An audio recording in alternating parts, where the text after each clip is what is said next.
வணக்கம். வாழ்க வளமுடன்.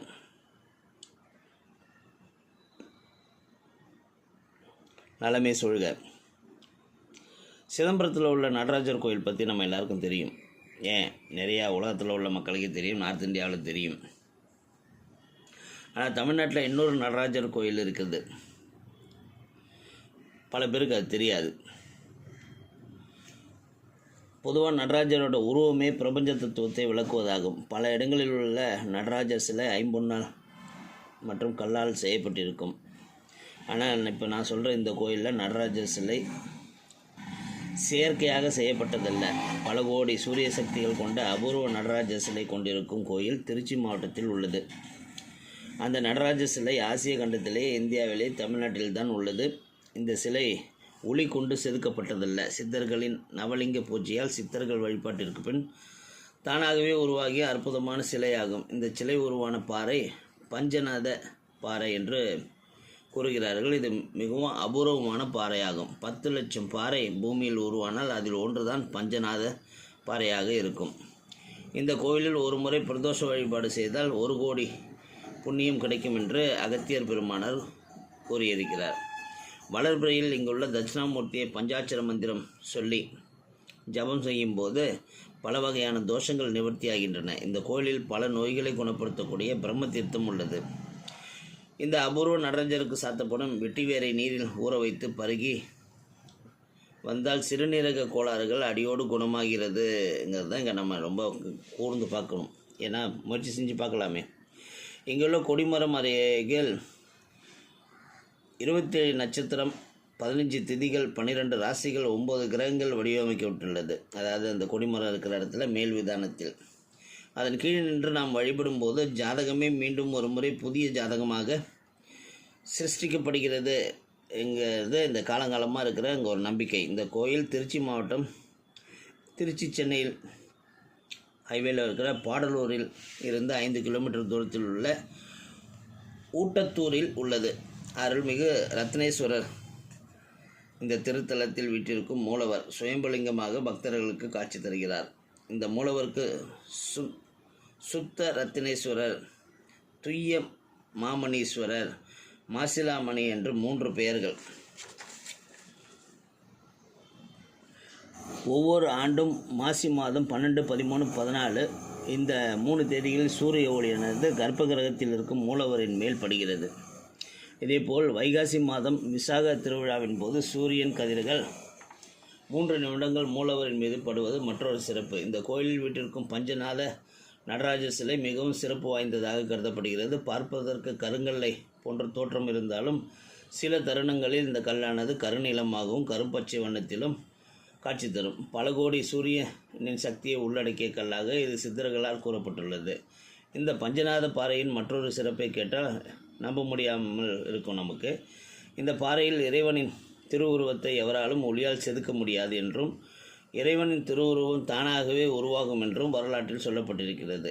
எந்த இடத்திலும் காண முடியாத பஞ்சநாத கல்லால் உருவான சிலைதான் ஊட்டத்தூர் நடராஜர் என்பது குறிப்பிடத்தக்கது. எனவே நவலிங்க பூஜை எனப்படும் 9 விதமான பூஜைகள் அனைத்தும் நிறைவடைந்த பின்னரே இந்த பாறையில் இருக்கும் நடராஜரின் உருவம் தெரியும் என்பதற்காக அபிஷேகம் நிறைவடைந்த பின்புதான் மனிதர்கள் பஞ்சநாத பாறையில் உருவாக்கப்பட்ட நடராஜரை தரிசனம் செய்ய அனுமதிக்கப்படுகிறார்கள்.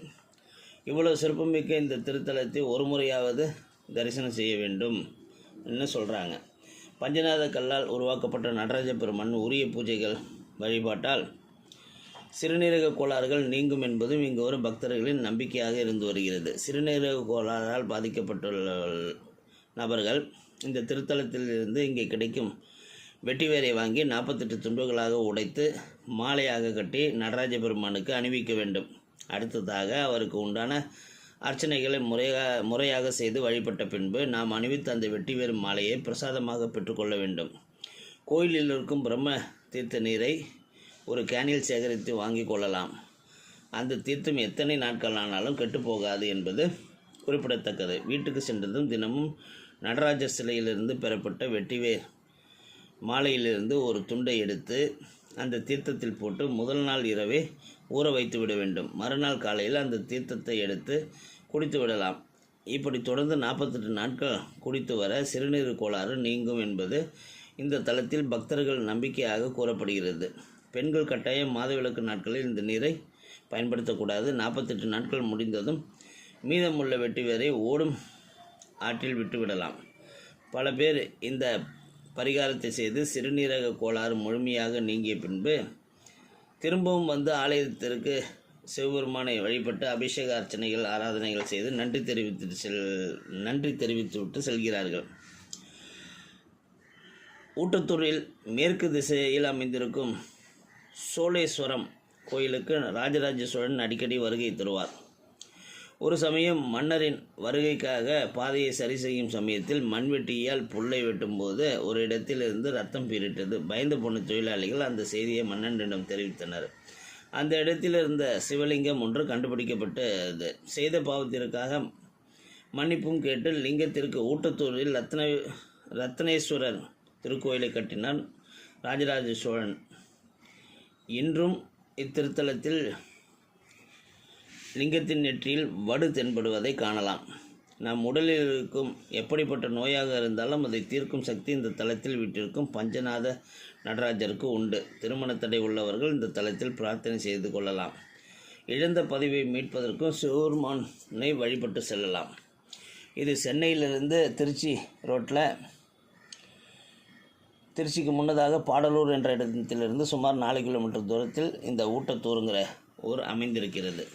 அதனால் எனக்கு இந்த பதிவு ஏன் ரொம்ப இம்ப்ரெஸ் பண்ணிச்சுன்னா, கிட்னி ப்ராப்ளம் இருக்கிறவங்கெல்லாம் ஒரு முறை சென்று பார்க்கலாமே. ஏதேதோ ஊருக்கெல்லாம் ஓடுறோம் இல்லையா, அங்கே மருந்து கொடுக்குறான் இங்கே மருந்து கொடுக்குறான்னு பண்ணான்னு மக்கள் ஓடுறாங்க. நான் தப்புன்னு சொல்லலை.